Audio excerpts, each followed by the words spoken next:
دنیا کے مختلف حصوں میں بہت سی رسومات اور تہوار منائے جاتے ہیں جو اکثر ہمیں حیرت میں ڈال دیتے ہیں۔ ذکر کیا جاتا ہے ایسے تہوار کا جس کی پیروی توراجا یعنی انڈونیشیا کے لوگ کرتے ہیں، جس کا شاید آپ نے کبھی تصور بھی نہیں کیا ہوگا۔ جی ہاں، ہر 3 سال میں ایک بار وہ اپنے فوت شدہ پیاروں کو ان کے تابوتوں سے نکالتے ہیں اور انہیں صاف کرتے ہیں۔ ان کی زندگیوں کی یادگار کے طور پر انہیں نئے کپڑے پہنائے جاتے ہیں۔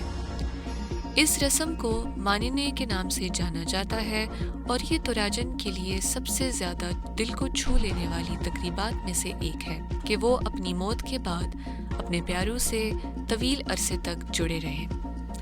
انڈونیشیا کے جزیرے سولاویسی کے توراجن لوگ لاشوں کو خاندان کا ایک لازمی جزو سمجھتے ہیں۔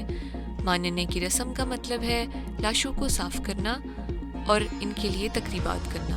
رسم کے وقت کچھ مرد لوک گیت گاتے ہیں اور غم کے اظہار کے لیے روایتی رقص پیش کرتے ہیں تاکہ مرنے والوں کے اہل خانہ اور رشتہ داروں کی تعظیم کی جا سکے۔